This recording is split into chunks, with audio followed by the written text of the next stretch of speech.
Okay, so basically, Iduzzz just ruined his whole career. Iduzzz has been the main organizer for an event he calls the Creator Clash, which is basically just some boxing YouTubers, and that's it. He has basically stated that he wants it to be completely drama free and no drama can happen, and it's just supposed to be a good feeling, happy feeling event that everyone's supposed to be happy with. Unfortunately, he made a content cop that literally has divided the entire event. Even if there are some points that you would agree with in this content cop, you have to admit that the fact that he put this right before the Creator Clash event and a member of the H3 community was literally in the fight is insane.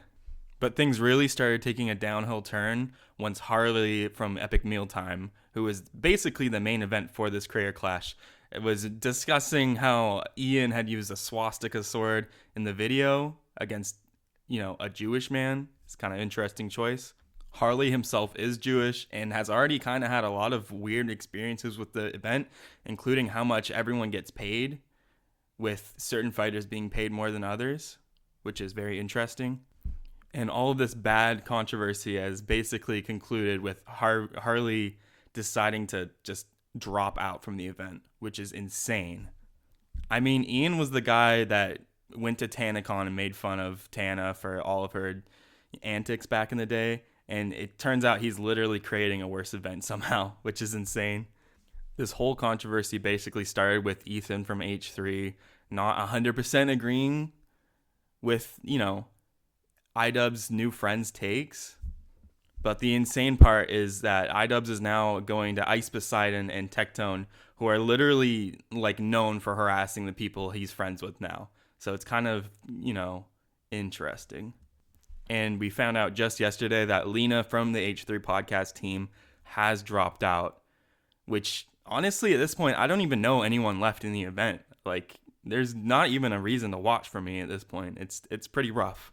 And then a lot of YouTubers started looking at the sales of tickets for the Creator Clash 3 event, and it's not looking good.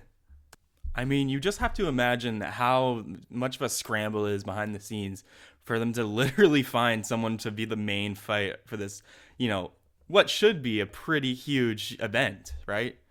But alas, he had to drop the content cop, right before his big event that, honestly, probably a majority of the audience is H3 fans to begin with, which is just an insane business tactic. I don't know who taught him that. And then there have been a lot of talks about people online wanting Hassan to fight at this point, seeing as Ian picked him over Ethan. And I gotta agree, honestly, I don't know why they haven't done it yet, because he's pretty jacked, he's pretty tall. It should be kind of a slam dunk no matter who he fights with, in my opinion. But at this point, I don't think Ian or really his entire Creator Clash team have even talked about it. I don't think the website has even taken off the people that dropped out's names off the list. So they're definitely scrambling behind the scenes. You got to almost feel bad for them because, I don't even know if they're going to have money after this. This is like a career finisher. I can honestly see some other person just buying the Creator Clash company and Creator Clash 4 just actually being run properly next year, because I really don't know how we got to this point. It's rough. This is definitely worse than TanaCon. I don't know how he did it, but he did it.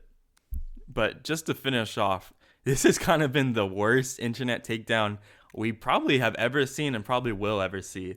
He really tried to take down Ethan and add to the dog pile, but now it's literally just making his expensive event become null, and now he's just wasting money. This is probably the worst YouTuber situation we've ever seen. This is the biggest L you could possibly take. But yeah, that's all for today.